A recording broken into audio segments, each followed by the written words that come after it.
네, 오늘 정치권 이슈를 두 분과 함께 자세히 짚어봅니다. 김관옥 계명대 교수, 김영준 명지대 교수 나오셨습니다. 안녕하십니까? 네, 안녕하세요. 네, 어서 오십시오.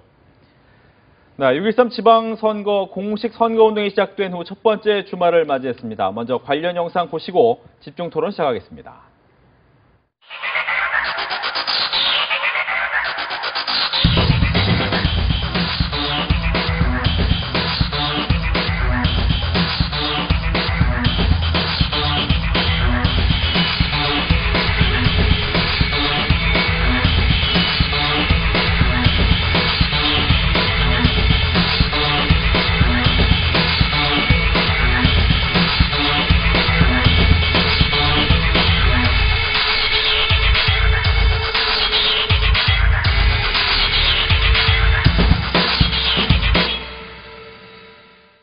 네, 계속해서 여야 지도부가 총 출동한 뜨거운 지원 유세 발언까지 듣고 오시겠습니다. 지역 경제 고용위기 속에 살려야 하는데도 주변 예산안 트집 잡고 제때 통과시켜주지 않고 저 빨간당의 시그널표는 다 적폐를 용인하고 적폐를 흔들어주는 표가 될 겁니다. 결코 시민 여러분에게 누구만큼도 도움되지 않은 투표가 될 겁니다. 이번 지방선거가 끝나고 나면 아마 부동산 보유세 폭탄이 곧 떨어질 겁니다. 보유세 폭탄이 떨어지면 제일 고통받는 데가 강남 3구입니다. 집 한 채 가지고 있는 게 무슨 큰 죄라고. 네, 여야 유세에서도 드러나듯 더불어민주당은 경남과 울산 등 이른바 낙동강 벨트를 주말에 찾았고 자유한국당은 수도권을 집중적으로 공략했습니다.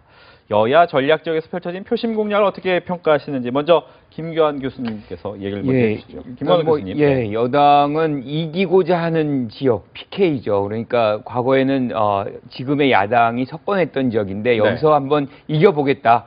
일정 부분 지방선거에서 정권 교체를 한번 해보겠다고 선언을 한 것이고 지금 재밌는 거는 야당이에요. 강북하고 경북을 갑니다. 여기는 뭐 전통적 지지 기반이잖아요. 그러니까 뭐 사실 다니지 않아도 거의 당선될 수 있는 그런 지역이었는데 거기를 간다는 거는 굉장히 방어적이라는 거죠. 그러니까 오히려 여당이 공세적이고 야당이 방어적인 지금의 어떤 여론의 향배가 그대로 드러난 그런 상태다라고 보여지는 것인데요. 제일 중요한 거는 이런 상황에서 수도권에 이제 지금 오늘 같은 경우 수도권으로 이제 여야가 다 결집이 되는데 민주당 같은 경우는 지금 서울, 인천, 경기 세 지역 자치단체장 후보들을 한 팀으로 모았습니다. 그래서 한 원팀이라고 부르고 이걸 하나 힘의 과시를 하는 거죠. 그러니까 지지율이라든가 높은 지지율이라든가 뭐 이런 세 팀이 한꺼번에 당선돼야 뭔가를 해결할 수 있다. 뭐 이렇게 해서 좀 더 이 유권자들의 어떤 지지를 끌어모으려고 하는 그런 부분인데 반면에 지금 수도권에 와서도 이 야권이 어떤 동력이 아주 강력하게 지금 발휘가 되고 있지 않아요. 그래서 가장 마지막 이제 선거 유세로 지금 홍준표 대표가 성남에서 지금 하고 있는데 결집이 좀 덜 되는 그런 모습. 오히려 원내대표 김성태 의원 같은 경우는 지금 경북 선산에 가 있습니다. 그래서 조금 이원화가 된 느낌이다 이런 생각이 좀 드네요. 예, 알겠습니다. 김영준 교수께서는 어떻게 보셨습니까? 일단 우리 13일 동안 이제 선거운동을 펼치지 않습니까? 이제 통상적으로 한 3단계로 나눠져요. 그래서 처음 단계는 한 4일 정도, 주말까지죠. 그럴 경우는 통상 집토끼라고 해서 자기 지지층을 결집하는 그러한 전략을 통상적으로 핍니다. 그러면서 봤을 때 현재 자유한국당은 그 패턴대로 그대로 가는 것이죠. 근데 집권 여당은 조금 그 패턴에서 벗어나서 이번 선거의 최대 전략지라고 할 수 있는 곳은 바로 PK를 보고 PK에서의 나름대로 교두보를 마련하겠다라고 하는 그런 부분은 어떤 면에서 보면 이제 산토끼 전략이라고 볼 수가 있는 것이라고 볼 수가 있고요. 그리고 이제 아마 다음 주 월요일서부터 목요일까지 한 4일 동안도 이제 이번 주말에서 나온 표심이 어떻게 반영됐나는 그 여론조사 결과를 볼 수가 있는 겁니다. 그러고서 마지막으로 이제 5일 동안이 남는데요. 이때는 왜 중요하냐면 여론조사가 마지막으로 공표될 수 있는 시기입니다. 그 이후로는 깜깜이 선거가 돼버리는 거예요. 그 표심을 모르기 때문에. 근데 통상적으로 보면 선거 여론조사 공포 기간 전에 나온 결과가 지금까지 바뀐 적은 거의 없습니다. 그렇기 때문에 이렇게 3단계를 나눠서 볼 때 당연히 자유한국당은 지금 이제 수세적 입장이다 보니까 자기 지지층을 결집을 시켜서 결국은 다음 주 초에는 뭐 자기는 이제 뭐 좀 취약층을 가고 마지막에는 다시 또 자신의 지지층을 결집시키는 그러한 패턴으로 갈 수밖에 없는, 한마디로 얘기해서 좀 굉장히 집권당은 뭐 우세 속에서 선거 전략을 피고 있는 것이고 예. 야당들은 지금 선거가 무관심되고 이슈도 없고 뭐 더 나가서 후보 단일화 문제도 별로 지지부진하다 보니까 국민들의 관심을 끌지 못하니까 결국은 자신들이 얻을 수 있는 지지층 결집 속으로 지금 시작을 하지 않았나라는 평가를 합니다. 네. 뭐 이야기를 해주신 것처럼 어떤 프레임을 짜고 있느냐가 이 선거에서 굉장히 중요한데 여당의 입장에서는 평화통일, 평화통일은 아니죠. 어떻게 평화 분위기에 대한 훨씬 더 많은 힘을 실어주자, 정부에 대한 힘을 실어주는 것이 이번 지방선거의 목적이다라는 것이 첫 번째가 되겠고, 이에 비해서 야당의 입장에서는 민생이 우선 안 좋다라는 얘기를 좀 많이 하고 있고요. 또 한 가지는 오늘 손학규 상임 고문이 상임 선대위원장이 얘기를 했던 것이 어떤 독재도 좋은 것은 없다라고 하면서 또 여당의 독주 좀 막아달라 이런 식의 좀 프레임을 갖고 보고 있는데 이 프레임에 대한 얘기를 좀 듣게요. 그러니까 예컨대 이제 싹쓸이 견제론이라고 네. 우리가 프레임을 구성을 할 수 있겠죠. 싹쓸이를 하면 견제가 안 돼서 뭐 독단적인 어떤 정치가 이루어질 수밖에 없다라고는 그런 전제를 깔린 건데 사실은 그게 굉장히 기계적인 얘기입니다. 무슨 얘기냐면 싹쓸이를 견제할 수 있는 힘을 달라 그러면 왜 그런지, 내가 어떤 거를 하고 어떤 걸 견제하기 위해서 그런다는 거를 국민들에게 설득할 내용물을 줘야 되거든요. 그런데 지금 내용물은 전혀 없어요. 단지 그냥 숫자만 이렇게 이쪽이 많이 가져가면 내가 견제가 안 되니 나한테 달라. 국민들은 거기에 동의하기 굉장히 어렵습니다. 그리고 또 한 가지 우리가 이제 이제 사례를 뭘로 찾을 수 있냐면 4월, 5월, 6월 계속해서 지금 야당발 국회는 개원을 시켜놨어요. 근데 개원은 계속 공전됩니다. 이런 식으로 야당이 주축이 돼가지고 뭔가 지금 여소야대잖아요. 그쪽은 여소야대인데 지금 되는 건 없는데 지방선거까지 그런 식으로 그런 어떤 논리, 맹목적인 어떤 숫자 노름으로 한다 그러면 계속해서 지방정부도 작동이 안 되는 거 아니냐에 대한 우려가 있을 수 있거든요. 그런 부분을 사실은 좀 간과하고 단지 기계적으로 다 주면 안 된다라는 건데 국민들이 그건 판단할 수 있다고 저는 생각을 합니다. 알겠습니다. 현재 기계적인 논리를 갖고 있는 프레임이었다라고 설명을 해주셨고 어떻게 들으셨죠? 일단 먼저 프레임이라는 용어를 좀 설명을 드리면 이제 뭐 우리 언어학자죠. 레이코프라는 학자가 얘기를 한 건데 그 특정한 언어와 연결되어서 연상되는 일종의 사고의 체계입니다. 그러니까 예를 들어서 평화다, 아니면 민생 파탄이다라면 이게 언어지 않습니까? 네. 그것을 어느 정당과 후보가 결국 유권자의 사고의 틀을 지배하느냐에 따라서 이제 표심이 결정된다는 거거든요. 근데 통상적으로 보통 보면은 지방선거나 총선거는 실은 심판, 특히 정부를 심판하는 게 원칙적인 것이죠. 그런데 이번에는 조금 그런 부분들이 조금 이제 그 정상적인 과거와는 좀 다른 패턴을 보이고 있는 거예요. 네. 다시 얘기해서 뭐 정부에 대한 심판론만이 아니라 야당 심판론까지 같이 이게 혼재돼서 나오는데, 다만 이제 걱정스러운 거는 뭐냐면 이게 지금 지방선거 아니겠습니까?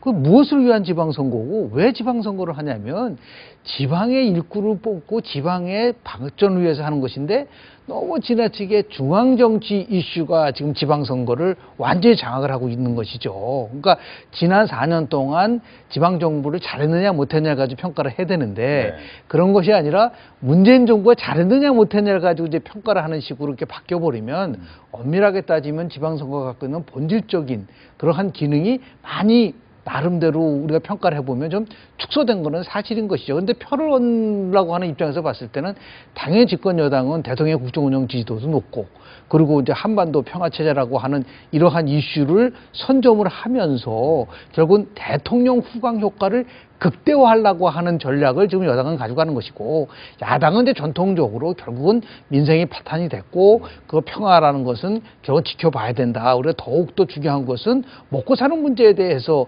우리가 더 평가를 해줘야 된다라고 하는 아주 굉장히 큰 틀 속에서 보면은 과거의 지방선거나 지금이나 별로 큰 프레임의 법칙에서 봤을 때는 별로 차이가 없는데, 다만 2010년도 지방선거 때는 아주 특정한 이슈가 있었어요. 아마 천안함 폭침이 있었지만은 그 당시에 아주 중요한 이슈 중에 하나가 무상급식 이슈를 들고 나왔거든요. 네. 그러니까 결국 이제 무상이냐 아니면 복지 포퓰리즘이라고 하는 이 프레임을 가지고 이제 격돌된 적이 있었는데, 지금은 이제 그러한 아주 국민들이 공감하고 더 나아가서 관심을 갖고 있는 이슈를 여야 모두 제기하고 있지 못하고 있다. 그러다 보니까 자연스럽게 현재 유리한 선거 환경이 만들어진 상황 속에서는 여당의 독주 체제가 장기간 지속되는 요인 중에 하나도 뭐냐면 결국은 거꾸로 얘기하면은 야당이 자신한테 유리한 프레임을 전혀 만들지 못하고 있다라고 저는 평가를 하고 싶습니다. 네.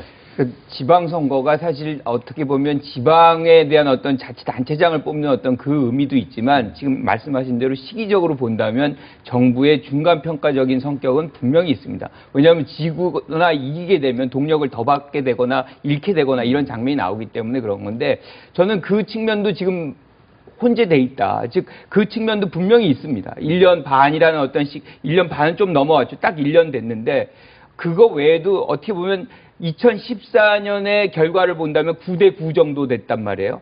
그러니까 이 부분에서 기존의 자치단체장에 대한 어떤 평가가 또 이 안에 같이 있는 거거든요. 그래서 실질적으로 본다 그러면 이 두 가지 중앙정치에 대한 평가와 지방정치, 즉 4년의 어떤 평가가 같이 맞물려 있는 부분이 있고 그런 부분에서 사실은 국민들이 이 PK라든가 뭐 이런 지역, 그 전통적 어떤 지역에서의 어떤 열세가 나오는 데에는 그만큼 부정적인 평가가 나와 있다는 것을 반증하는 것이라고 저는 보여집니다. 네.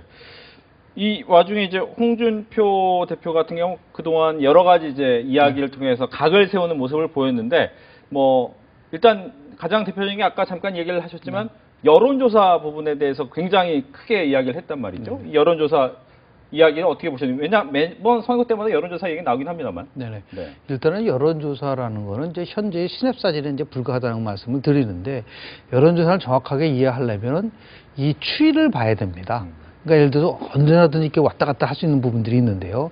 그런데 현재 지금까지의 상황을 보면은 여당의 우위 체제가 그대로 유지되고 있는 부분들이 수치가 중요한 것이 아니라 흐름으로 본다고 한다면 지금 야당이 얘기하는 특히 이제 뭐 보시면은 어떤 구도라는 문제를 많이 얘기를 하는데요. 뭐 네. 1강 2중이라든지 뭐 1강 1중 뭐 1약이라든지 이런 게 통상적으로 우리가 보통 선거 때 나오는 구도였었는데 지금은 흐름을 보면은 1강 2약으로 돼버린 거예요. 그러니까 아예 야당은 상당히 어려운 싸움을 할 수밖에 없다고 보니까 이제 홍준표 대표는 여론조사 그 자체가 문제가 있다. 예를 들어서 여론조사에 임하는 사람은 문재인 대통령 지지층만 골라서 여론조사를 하니까 여론조사가 높다. 조사 결과가 높다. 그렇게 얘기를 하는데 그것은 뭐 우리가 이제 여러 가지 분석 방법이 있어서 그걸 볼 수가 있는데요. 그 대표적인 게 지난 대통령 선거 때 문재인 후보가 얻었던 득표율이 41.1%고 홍준표 후보가 24%를 얻지 않았었습니까? 네. 그런데 실질적으로 여론조사를 이제 보통 하고 나면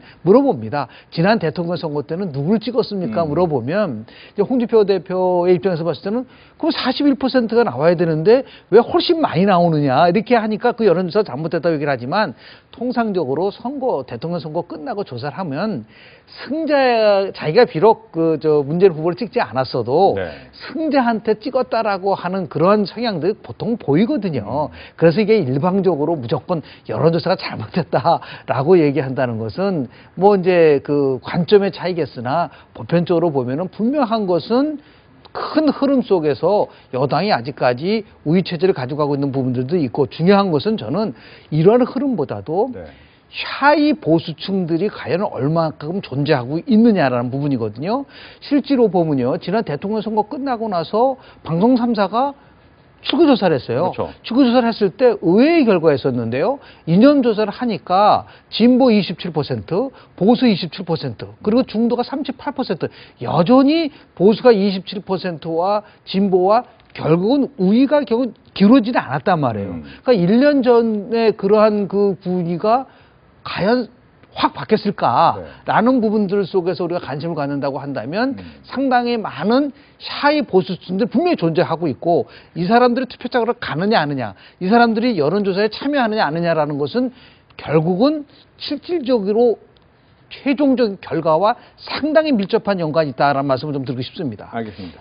개개 여론조사 기관의 어떤 오차 범위를 넘어나가는 그런 결과들은 종종 나타날 수 있어요. 그런데 제일 중요한 거는 사실 전체적인 흐름이거든요. 그러니까 전체 모든 여론조사 기관이 다 잘못됐다라고 얘기하기는 어렵잖아요. 그런데 지금 이제 홍 대표는 그런 얘기를 하다 보니까 공감대를 못 얻는 건데 사실 틀린 경우도 있어요. 그걸 틀리려면 다 틀려야 됩니다. 그러니까 예컨대 이제 대표적인 사례가 힐러리하고 클린턴 때인데 그때 많은 여론조사 기관이 사실 힐러리가 이긴다고 얘기를 했던 거죠. 근데 반면에 이제 사실은 조금의 어떤 아주 소수만 트럼프가 이긴다 그러는. 그러니까 이런 방향성의 어떤 문제. 우리가 4.13 총선도 마찬가지거든요. 그때도 많은 사람들이 예측이 틀렸어요. 여론조사 기관도 틀렸고.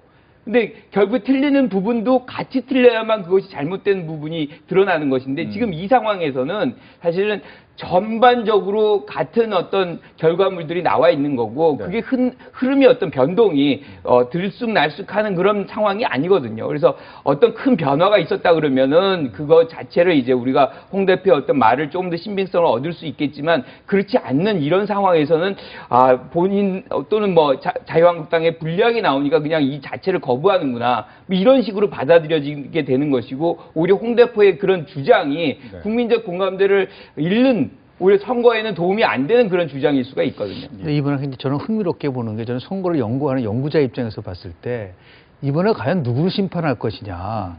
그러니까 여당 심판이냐 야당 심판이냐라는 걸 많이 얘기하지 않습니까? 네, 심판론요. 예. 네. 저는 여론조사 심판론이 있어야 된다고 봅니다. 그러니까 다시 얘기해서 정말 끝나고 나서 지금 우리가 그 D-한 11열 정도에서 나온 이 조사 결과와 실제로 결과상에서 얼마나 많은 차이가 있느냐는 한 번 정도는 평가해 볼 필요가 있는 거죠. 그러니까 지금 예를 들어서 지난 대통령 선거, 미국 대통령 선거 때 트럼프가 이긴다는 걸 예측한 것은 빅데이터 분석을 통해서 했을 때는 여론조사와 달리 트럼프가 이긴다는 거를 많이 나왔었어요. 그 말은 뭐냐면 제가 조금 전에 말씀드린 것처럼 숨은 층들이 어느 층에 집결돼 있었느냐. 당시도 보면은 백인 저소득층들이 70% 정도가 트럼프를 지지한다고 했었는데 그것이 여론조사에서는 반영되지 않았다.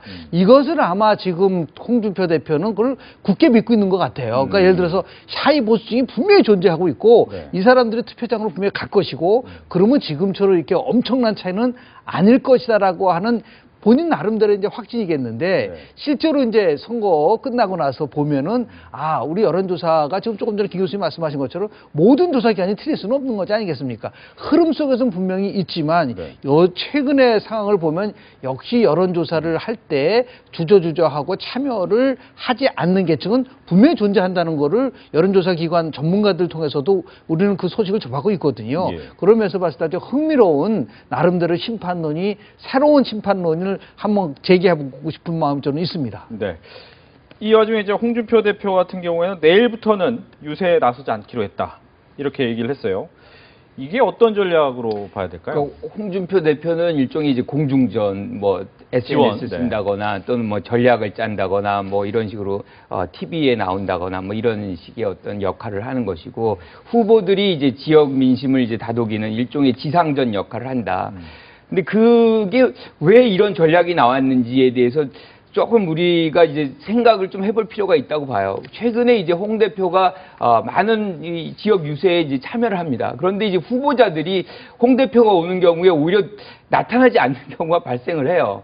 그러니까 이게 대표가 뭔가 선거 와가지고 캠페인의 과정 속에서 뭔가 보탬을 주는 그런 장면이 아니라 오히려 기피 현상이 발생되다 보니까 뭐 여기서 고육지계로 역할을 분담하고 이러는 거 아닌가. 근데 전체적으로 본다면 지금 자유한국당의 어떤 선거 전략이라는 것이 체계적으로 뭔가 흐름이 나와 있는 어떤 뭔가 캠페인의 기조가 정해져 있고 정책 기조가 확실해서 모든 후보들이 같은 얘기들을 좀 하고 뭐 이런 어떤 지향점을 갖고 운동을 하고 있는지에 대한 의문이 있거든요. 이제 그런 부분에서 홍 대표의 어떤 발언, 돌출 발언들이 많이 나오잖아요. 이런 것들이 오히려 더 이제 상황을 악화시키고 있다 보니 이제 그런 어떤 내부에서 그런 어떤 역할 조정이 그런 식으로 된 거 아닌가 이런 판단이 좀 드네요. 알겠습니다.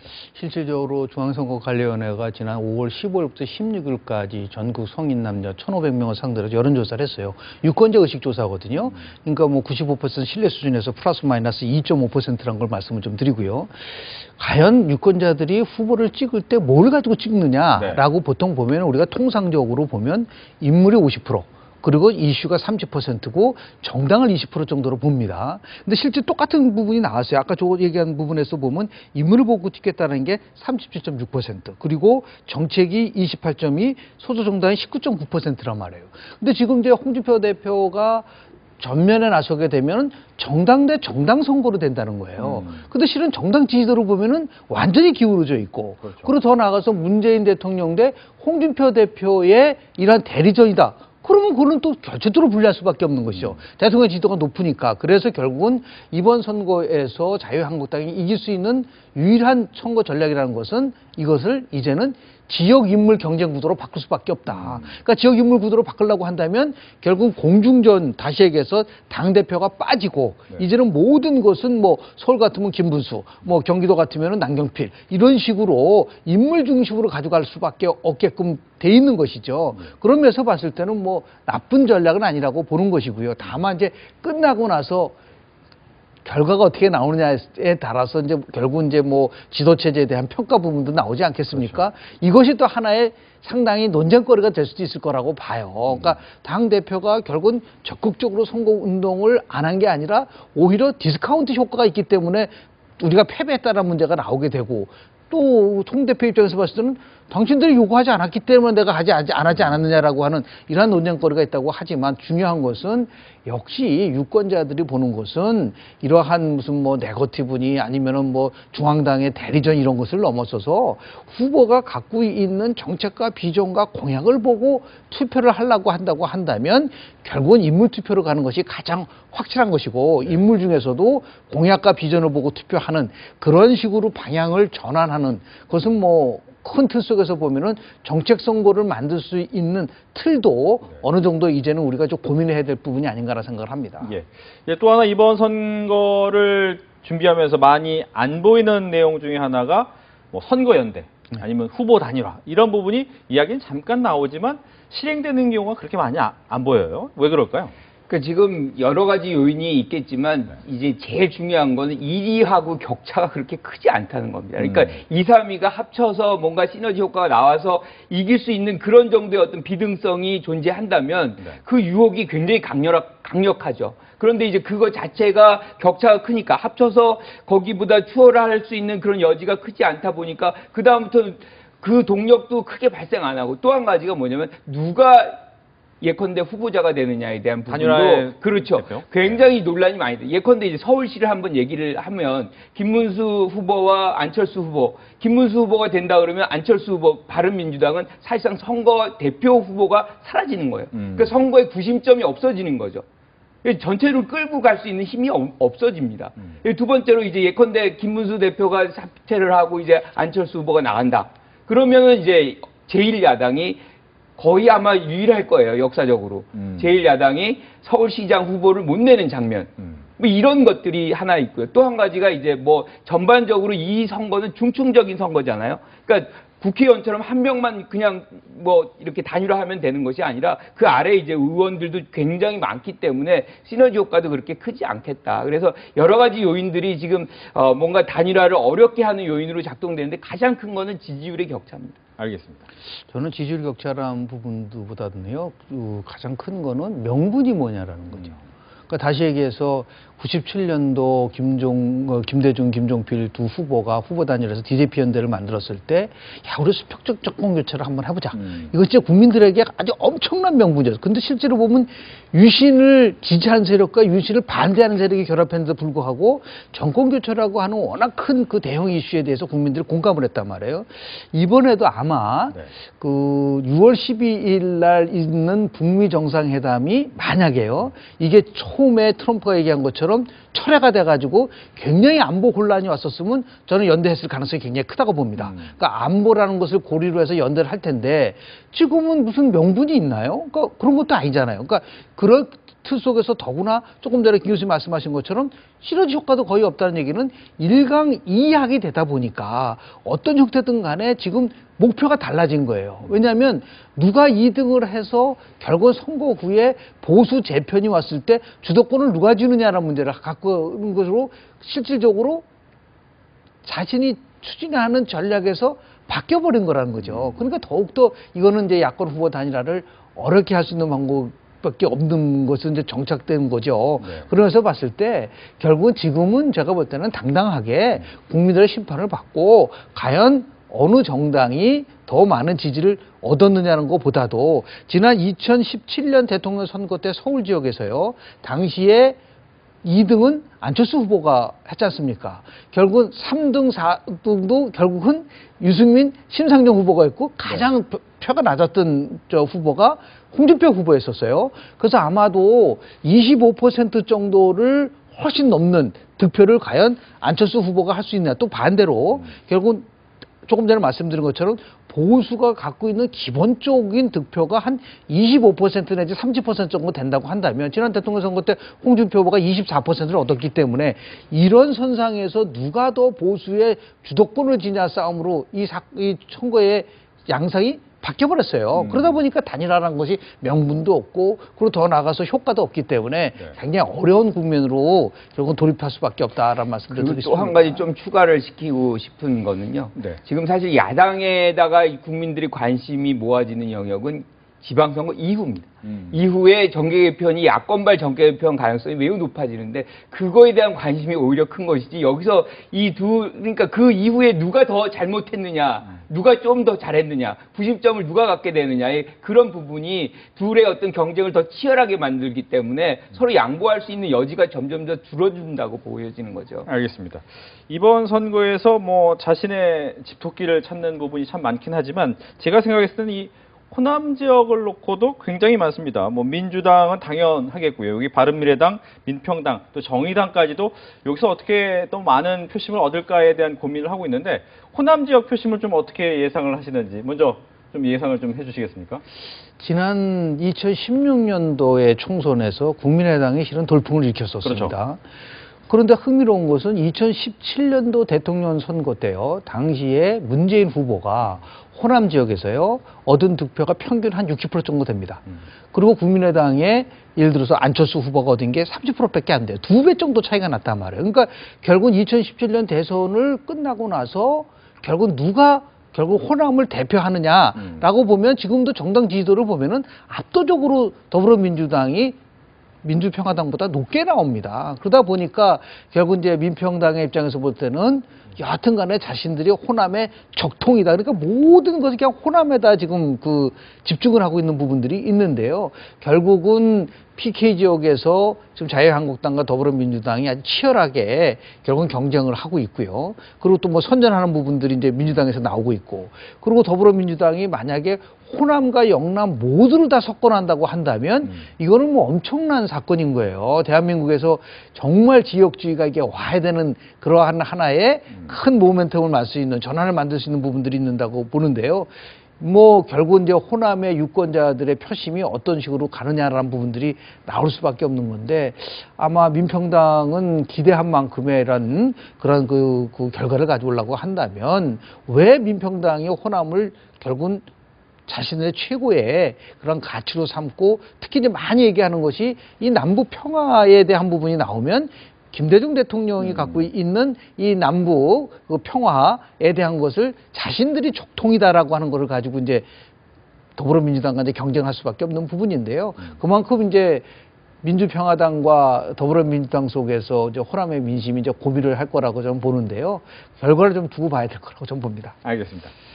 지금 우리가 이제 돌이켜 봐야 될 것이 4.13 총선 때죠. 그때만 해도 호남이 거의 반문재인은 아니더라도 문재인 뭐 대표에 대해서 그 당시 대표에 대해서 굉장히 부정적이었거든요. 그래 그 반사 효과로서 안철수 대표가 상당 부분 이득을 가져가고 거기서 대표성을 확보하고 국민의당을 만들어낸 거 아닙니까? 그런데 이제 그것도 오래 가질 못했어요. 네. 즉 호남 국민들이 다시 전략적 선택을 해서 지난 대선에서는 압도적으로 문재인 후보를 지지했던 부분이 있습니다. 자, 그러면 이제 제일 중요한 거는 호남인들이 원하는 것을 누가 챙겨주느냐, 누가 비전을 제시하고 있느냐의 부분에 따라서 언제든지 선택이 바뀔 수 있다는 것을 보여주고 있는 거거든요. 그래서 지금 이 장면에서도 사실은 민평당이든 뭐 지금 자유한국당 후보도 잘 못 내고 있거든요. 그러니까 거기 호남인들이 지향하는 어떤 거를 반영할 수 있는 내용물을 가져다 주지 못한다면은 기본적으로 거기서 승리를 장담하기는 굉장히 어렵다.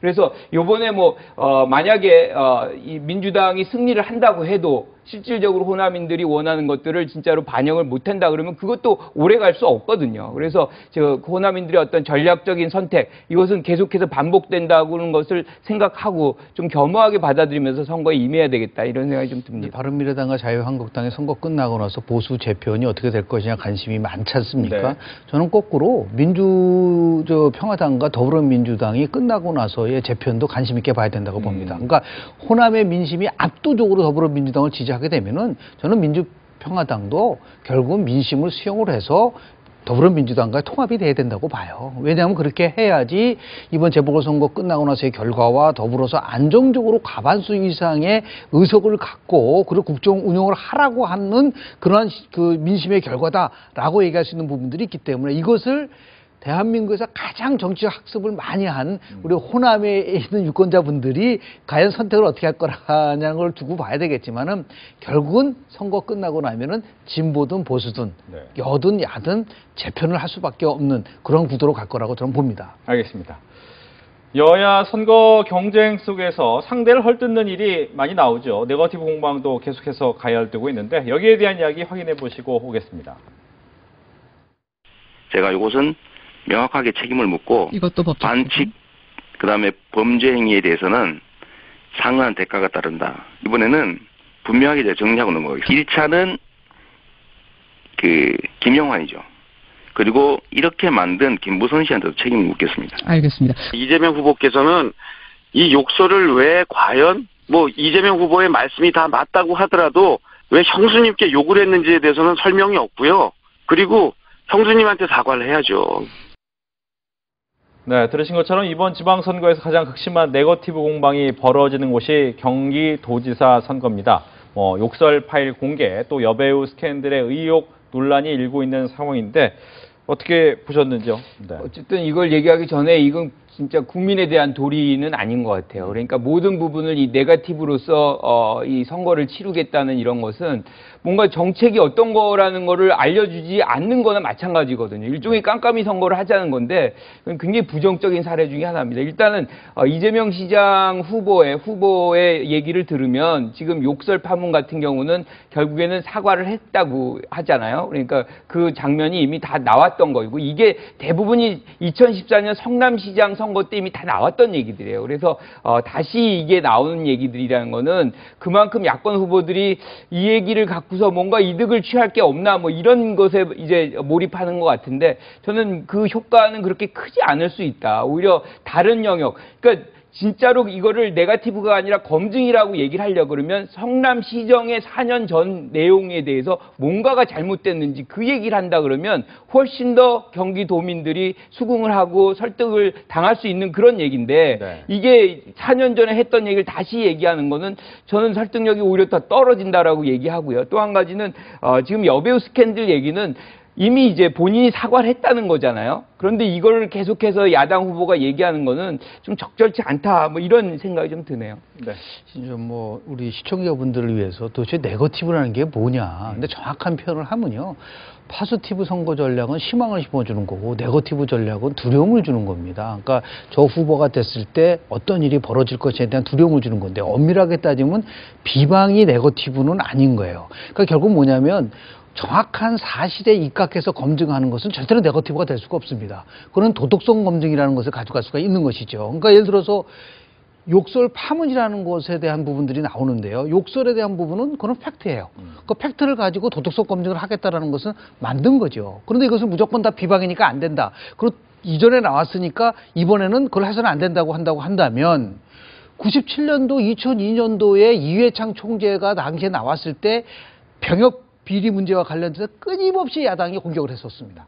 그 3대의 비방이라 그래가지고 김대엽의 병역 비리, 그리고 기상건설에서 한인홍 여사가 돈을 받았다는 거, 그리고 최규선을 통해서 20만 달러 돈을 받았다는 거, 이 전부 다 이게 지금 당시에 선거전에서 나왔었단 말이에요. 그러니까 결국 뭐냐면 대한민국 선거판이 왜 이렇게 굉장히 좀 한마디로 표현해서 저질러 가느냐 하면은 네거티브 유혹이 그동안 있었던 거예요. 그러니까 실제로 그걸 통해서 선거에서 성장 사례를 보다 보니까 이게 굉장히 나름대로 지금 고전하고 있는 후보가 결국은 한방 신화에 빠지는 것이죠. 그렇게 해서 이것을 뒤집어 엎으려고 한다고 하는 그런 유혹 속에서 우리가 또 이것을 보면서 국민들은 이 정책은 사라지고 뭐 예를 들어서 서로가 그 공방만 있다 보니까 경기도 도민의 입장에서 봤을 때는 정책이 그립다. 도대체 무엇을 가지고서 지금 평가를 하느냐라는 부분에 대한 부분들이 나오고 있는데요. 무조건 이건 네거티브다라고 하는 것도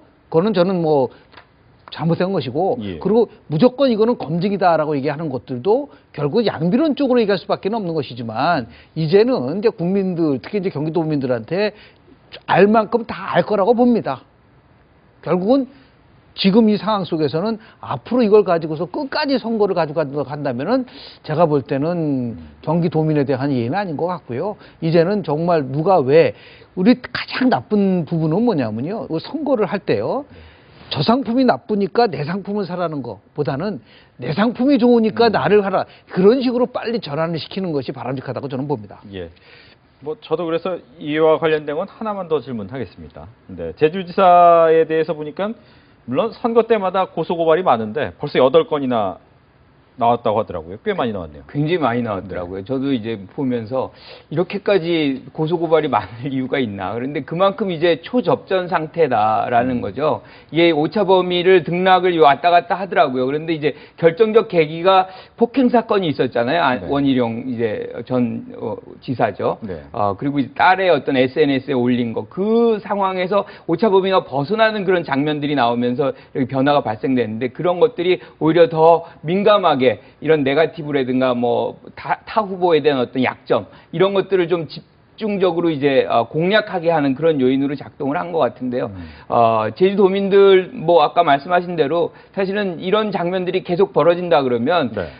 제주도정, 사실 제주가 지금 그렇게 편치 않은 상황이거든요. 그러니까 중국인들이 들어와가지고 많은 투자를 하고 뭐 그런 상황에서 또 사드 문제가 발생을 하고, 거기서 많은 자금이 또 이탈이 되고 관광객도 끊어지고 굉장히 불안정한 그런 상황이기 때문에 실질적인 어떤 도정을 좀 비전을 좀 더 체계적으로 좀 제시하는 그런 경쟁을 해도 지금 도민들이 마음이 뭐 안심이 안 될 그런 상황인데, 이런 식으로 이제 서로 고소고발이 많아진다는 것은 근본적으로 후보들에 대한 믿음이 떨어질 수밖에 없는 그런 요인으로만 작동할 것 같아요. 알겠습니다. 일단은 저 선거를 보면은 오히려 아직 굉장히 바람직한 선거라고 한다면 지금 현역이 다 나와 있지 않습니까?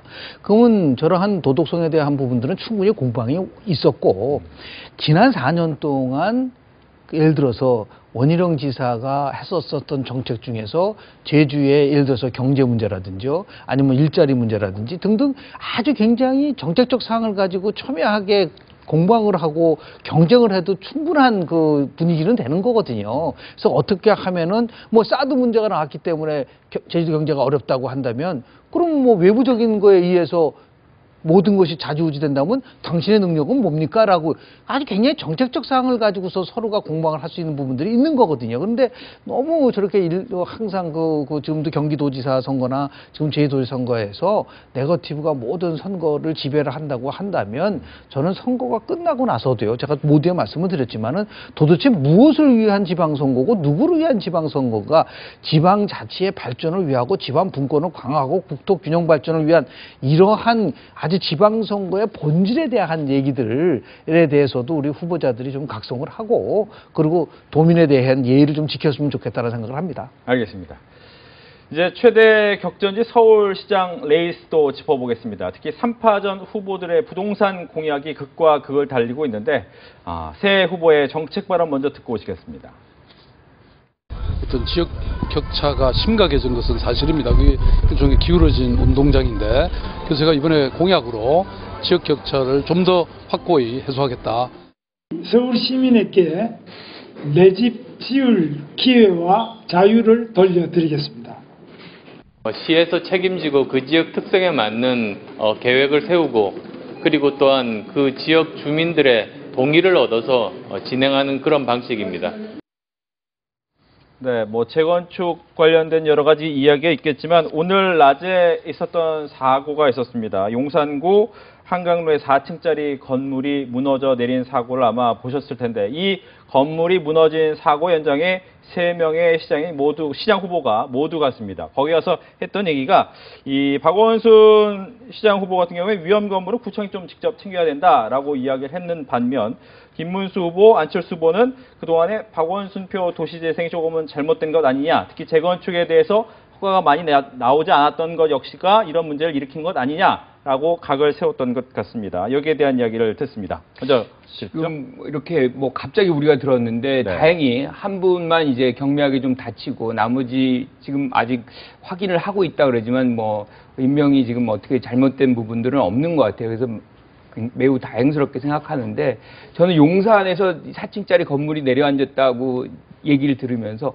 용산 참사 생각이 나더라고요. 그때 그 장면, 그것도 다 재개발에 관련된 그런 것과 연동이 돼 있잖아요. 그래서 무작정인 어떤 재개발, 그리고 제일 지금 요번에도 계속 인터뷰 나오는 것 중에 하나가 옆에서 짓는 어떤 건물들의 어떤 그 과정 속에서 벽이 무너지고 또는 금이 가고 뭐 이렇게 오목하게 되는 장면들이 있었다는 거죠. 그래서 이 난개발에 대한 어떤, 저는 오히려 거꾸로 재개발을 너무 빨리 달리는 그런 문제도 좀 굉장히 심각한, 주변부의 심각한 피해를, 이게 그런 피해 중에 하나다라고 보는 거거든요. 그래서 근본적으로 재개발을 해야 되는 것에 대해서 자기의 어떤 사유권, 재산권이 분명히 있기 때문에 충분히 이제 그걸 가야 되겠지만 주변에 피해가 가지 않는 그런 개발로 좀 해야 된다는 생각이 들고요. 일단은 원론적으로 이 부분은 구청이 하는 건 맞다고 저는 알고 있거든요. 그러니까 근본적으로 시가 하는 거는 전체적으로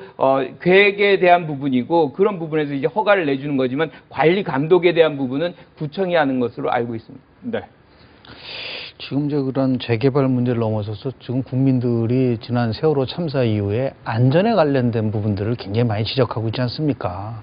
그래서 어쨌든 간에 우리가 뭐 재건축 부담금을 서울 균형 발전으로 쓴다든지 아니면 개발 이익을 합리적으로 한다, 이런 문제는 아닌 것 같아요. 어떻게든 간에 서울 시민의 안전을 최고의 가치로 삼아야 된다고 한다면 저는 우리 박원순 시장이 저렇게 처음에 얘기했었던 부분에 대해서는 조금 동의하기 어렵다. 여하튼 자기 관할 지역에서 있었다고 한다면 이거는 뭐 하여튼 서울시가 결국은 책임을 질 수도 있는 부분들도 있는 건데요. 그런 식으로 따지면 세월호에서 중앙정부가 직접적으로 관련된이 없는 거라면 지방정부에다 문제를 삼는다면 그게 말이 되겠습니까? 그러니까 일단은 여하튼 간에 사고가 났다고 한다면 이거는 모두의 책임이고 다시는 이런 일이 일어나지 않도록 시든 구청이든 같이 함께 이 문제를 같이 끌고 가야 된다라고 얘기를 했었으면 어땠을까라는 생각을 갖게 되는 것이고요. 이런 안전의 문제를 가지고서 표에 결국은 자신에게 유리하게 가져가는 것은 저는 바람직하지 않다고 봅니다. 여하튼 간에 세 후보 모두 다 서울 시민의 안전을 위해서는 여야가 따로 없고 후보가 따로 없지 않겠는가라고 하는 부분들 속에서 저는 좀 말씀 좀 드리고 싶습니다. 네. 뭐 잠깐 이야기 나왔지만 이제 부동산을 어떻게 또 공약을 갖고 왔느냐, 서울시와 관련된 가장 큰 공약 중에 하나가 이제 부동산을 조금 더 개발하느냐 아니면 좀 더 규제할 것이냐, 여기에 대한 좀 입장차가 좀 많이 나뉘고 있는데 어떻게 뭐 3명의 후보의 공약을 좀 분석을 해주신다면. 그렇죠. 박원순 후보 같은 경우는 재건축 분담금으로 이제 균형 발전을 좀 하겠다, 재원을 좀 활용하겠다, 뭐 이런 얘기고, 김문수 후보 같은 경우는 재건축 초과 이익을 환수제하는 걸 폐지한다. 그러니까 이제 아예 환수를 안 한다는 얘기죠. 그리고 이제 안철수 후보 같은 경우는 개발 이익을 합리적으로 사용하겠다. 그런데 지금 우리가 이제 재건축 초과 이익 환수제를 환수의 목적을 두는 게 아니거든요. 이것을 하는 궁극적 목적은 그렇지 않으면 천정부지로 뛰는 어떤 아파트 값을 통제하기가 굉장히 어려워진다는 거죠. 그래서 아파트 값이 천정부지로 뛴다 그러면 아파트를 살 수 있는 사람들이 그만큼 줄어드는 거고 거품이 끼는 거고요. 그게 결국에는 우리가 이제 미국에서 2008년에 봤던 서프라임 모기 사건으로 연결이 되지 말라는 법은 하나도 없습니다. 그러니까 이런 부분에서 일정 부분 초과이익 환수제라는 것이 환수를 직접적으로 돈을 거기서 뺏으려고 하는 그런 목적보다는 그것을 그냥 방치했을 때 가격이 뜰 수 있는 그런 소지가 워낙 크기 때문에 그것을 억제하려는 그런 목적이 더 크다라고 하는 것이고, 궁극적으로 그런 부분들은 우리가 이제 공론화위원회 같은 것도 많잖아요. 그래서 어느 정도로 환수하느냐 뭐 그런 부분은 나중에 궁극적으로 시민민주주의를 통해서 합리적인 어떤 판단을 내리면 될 거라고 생각이 합니다. 네. 저는 이제 서울시장 선거 나오면은 한 번도 빠지지 않는 이슈가 뭐냐면 강북과 강남의 균형 발전이었었어요. 근데 지금 뭐 우리 박원순 후보는 재건축 부담금으로 서울을 균형 발전을 하겠다라 얘기를 하고 있는데 저는 이러한 그 재건축 부담금으로 균형 발전이라는 거 이전에 7년 동안 박원순 시장이 시정을 맡았을 때 강북과 강남이 균형 발전의 정도가 어느 정도까지 이루어졌느냐라는 것에 대한 평가를 먼저 하고 그리고 나서 이제 좀 부족한 부분을 재건축 부담금으로 해서 서울시 균형 발전을 하겠다라는 거를 얘기를 해야 된다고 저는 봐요. 그냥 자연스럽게 단순하게 뭐 초과 이익 환수제를 폐지할 것이다. 이거는 결국 뭐냐면 자신의 텃밭인 강남 3구에 대한 지지를 얻기 위해서 김문수 후보는 그렇게 얘기를 한다고 볼 거 있는데 그걸 넘어서서 제가 말씀드린 것지만 재개발도 엄밀하게 따지면 안전의 문제와도 관련이 있는 거 아니겠습니까? 네. 단순한 부동산에 대한 예를 들어서 너무나 급등하고 있는 이 부분을 제어하자는 부분도 수 있지만 그래서 저는 좀 큰 틀 속에서 7년을 이제 시정을 맡으셨으니까 이런 거 하나 이슈를 그동안 시장이 했었던 거와 연계를 해서 아주 객관적이고 합리적으로 평가할 수 있는 그러한 토대가 만들어지고 그것이 이제 앞으로 있을 정책 토론회에 반영을 시키고 그래서 국민들이 그것을 통해서 어느 정책, 어느 것이 결국은 어느 후보가 자신과 맞느냐를 토대로 해서 평가할 수 있는 그러한 그 계기가 됐으면 좋겠다는 생각을 합니다. 네. 이번에 이제 서울시장 후보 선거전을 보게 되면 이 박원순 후보 같은 경우에는 과거 혼자서 좀 다니면서 선거 운동 4년 전에 했다면 이번에는 나머지 구청장 25명을 모두 민재동으로 만들겠다라고 하면서 좀 지원 유세를 좀 많이 하는 모습을 보이고 있고 김문수 후보는 자신만의 이제 독자적인 모습을 보여주는 이야기를 좀 많이 하고 있고 안철수 후보 같은 경우에는 오늘 오랜만에 바른미래당 관련된 선대위가 다 4명이 모여서 또 이제 지원 사격을 하고 있었는데 각각의 좀 선거 운동 방식이 좀 달라지는 것 같아요. 어떻게 보셨는지? 그렇죠. 뭐 지금 일종의 우리가 이제 선거 용어로 탑독이 됐잖아요. 박원순 후보 같은 경우는 힘을 과시해서 실질적으로 서울시를 어떤 방향을 한번 제시하고 그거를 모든 구청장들과 같이 한번 만들어 보겠다. 그런 역량이 우리에게 있다. 그런 모습으로 이제 과시를 하는 그런 장면 선거 전략이라고 보고요. 중요한 거는 이제 야당들이 선거 전략이 유효한 선거 전략이 지금 보여주지 못하고 있다는 거죠. 그러니까 예컨대 이제 안철수 후보 같은 경우 대선 때 같은 경우 뚜벅이 유세 같은 것을 했잖아요. 그래서 전국을 다니면서 뭐 지하철 타고 다닌다거나 뭔가 이렇게 관심을 끌고 이목을 집중시킬 수 있는 선거 전략이 있어야 되는데 지금 어떤 유효한 그런 전략이 또는 메시지로 나온다거나 또는 정책으로 나온다거나 아니면 이런 식으로 이미지로 나온다거나 등등의 어떤 방법들이 있어야 되는데 뭔가 부각이 되는 것들이 지금 나오고 있지 않다. 지지율의 어떤 격차가 굉장히 좀 이 두 야당 후보들의 어떤 선거 전략에도 상당히 부정적 영향을 미치고 있는 거 아닌가 이런 생각이 좀 드네요. 네.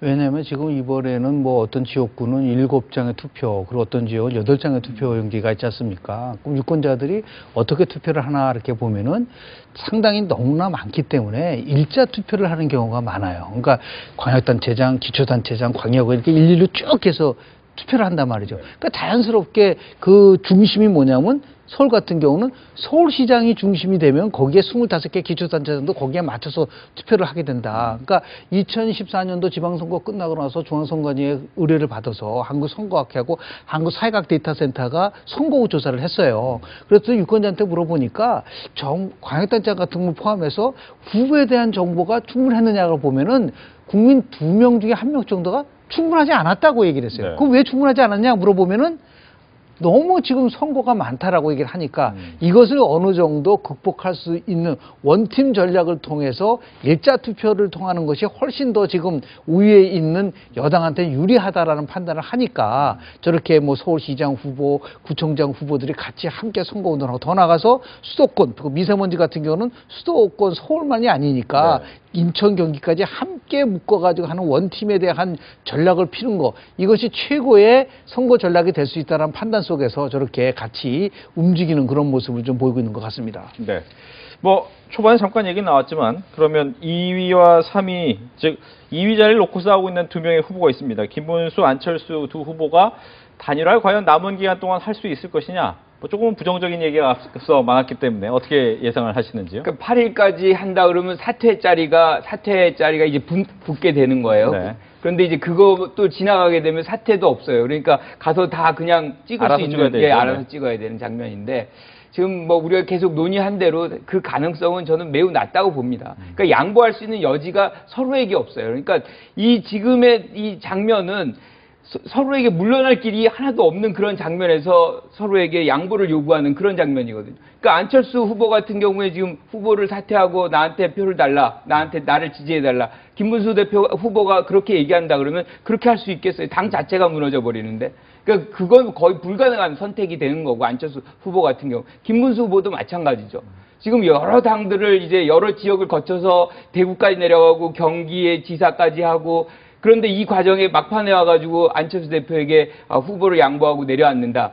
그것도 아마 김문수 대표 개인으로도 받아들이기 굉장히 어려운 그런 정책 선택이다라고 봅니다. 네, 물론 이제 선거는 모르기 때문에 두 분 중에서도 1등이 나올 수 있다는 점이기 제 개인적인 때문에 생각인 거죠. 저도 아까 전에 이제 2위라고는 했지만 현재 추세상 그렇다는 말씀을 좀 드리면서 근데 질문을 실질적으로 드리겠습니다. 보면 이제 원래는 처음에 두 후보가 절대로 후보 단일이 없다고 얘기했었지 그렇죠. 않습니까? 네. 근데 홍준표 대표가 아주 굉장히 나름대로 그러한 걸림돌을 제거를 했어요. 정당 차원의 후보 단일화는 없지만 후보 차원의 단일화는 있을 수 있다.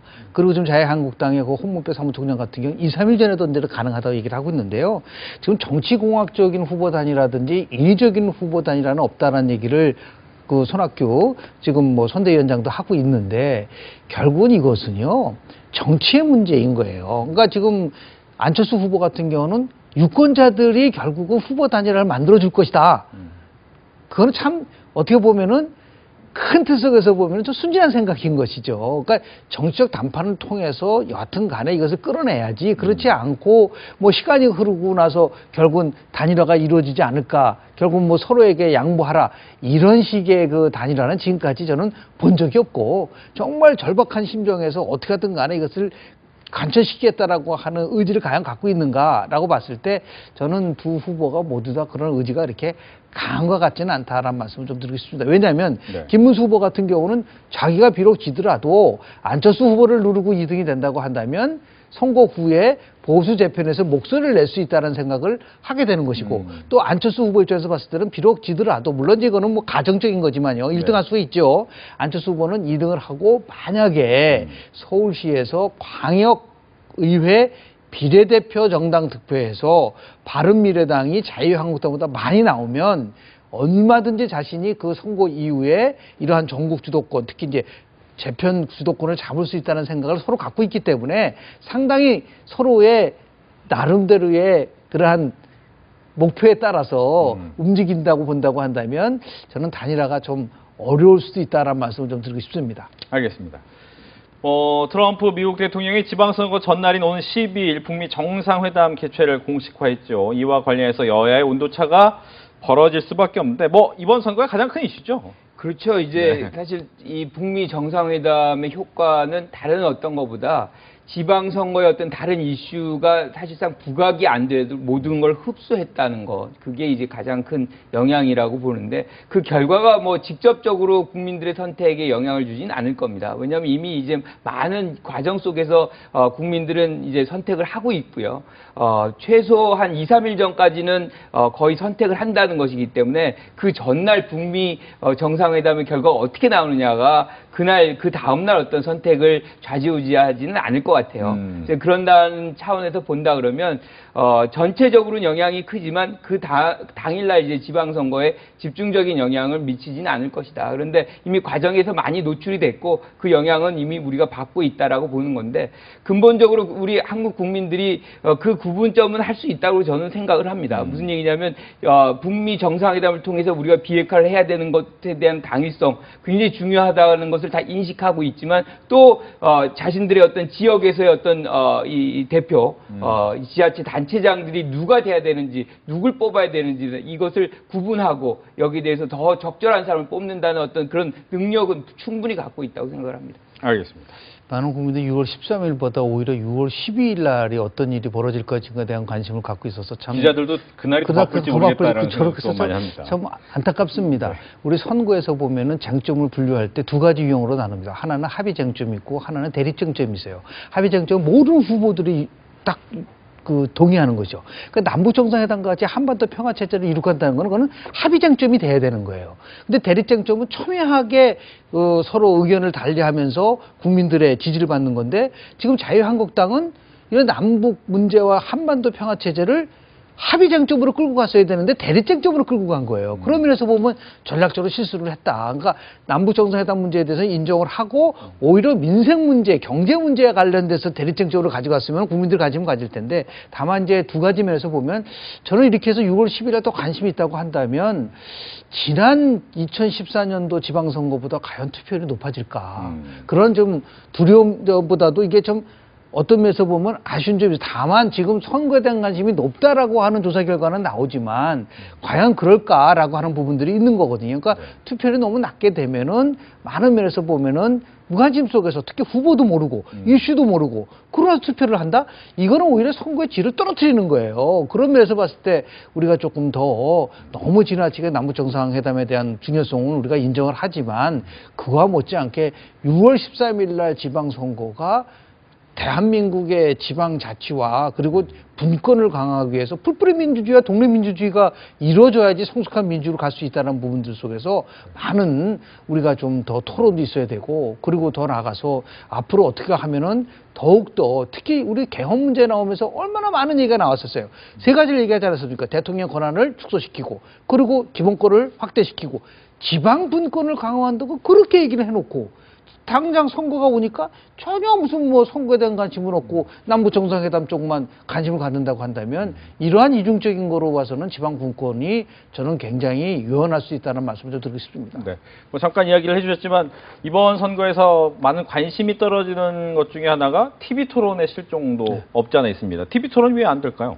그 경쟁자들의 어떤 이해 득실을 너무 따지는 거죠. 내가 나가서 뭐 예컨대 탑독 같은 경우는 나가면 오히려 더 손해를 볼 수 있는 격차가 있는데 오히려 많은 공격을 받아가지고 그것이 오히려 손해로 나타날 수 있기 때문에 기피하는 현상이 있는 것이고 뭐 이런 것들이 이제 반복적으로 나타나는 것 같아요. 그런데 알 권리를 충족시켜준다는 차원에서는 TV 토론은 반드시 해야 됩니다. 그리고 어떤 조건이든 합의하에서 이렇게 해야 된다는 그것을 기피하는 어떤 후보자가 있다면 그 기피하는 후보자에게 주민들이 우리가 유권자들이 그에 대한 어떤 응징의 투표를 좀 할 필요도 있다고 봐요. 왜냐하면 국민들이 어떤 알 권리를 충족 못 시키는 후보가 나중에 이제 당선이 돼서 실질적으로 뭐 행정을 담당한다 그럴 때 그만큼 투명성 있게 하느냐, 할 수 있겠느냐라는 것을 우리가 이제 예측을 할 수 있기 때문에 그런 기준점도 좀 활용할 필요가 있다라고 생각을 해요. 예, 짧게 한 말씀. 예, TV 토론을 통해서 많은 국민들이 정보를 얻는다는 게 선거 후 조사에서 나왔어요. 그래서 만약에 어떠한 특정한 이유 없이 말이죠. 이렇게 피한다고 한다는 것은 그건 유권자들에 대한 모독입니다. 그러니까 아무리 자신이 뭐 네거티브가 안 한다는 것이 아니라 당당하게 나와서 오히려 자신의 입장을 정확하게 얘기를 해야지 선거 후에 결과가 나왔을 때 그런 부분 속에서 자기가 방어할 수 있는 기제가 생기는 것이죠. 이것을 뭐 앞서고 있다고 해서 기피를 한다든지 이렇게 가져가고 또 토론을 통해서 정책이 아니라 무조건 네거티브만 가지고 승리한다? 그러한 착각도 저는 잘못된 거라고 봅니다. 알겠습니다. 이렇게 해서 오늘 두 분과 함께 이번 지방 선거와 관련된 이야기 나눠봤습니다. 오늘 이야기 잘 들었습니다. 네, 맞습니다. 복잡한 정치 이슈를 공정하고 당당하게 풀어보는 정정당당. 오늘 준비한 내용은 여기까지입니다. 다음 주 일요일 저녁 8시 40분에 다시 찾아뵙겠습니다. 시청해주셔서 고맙습니다.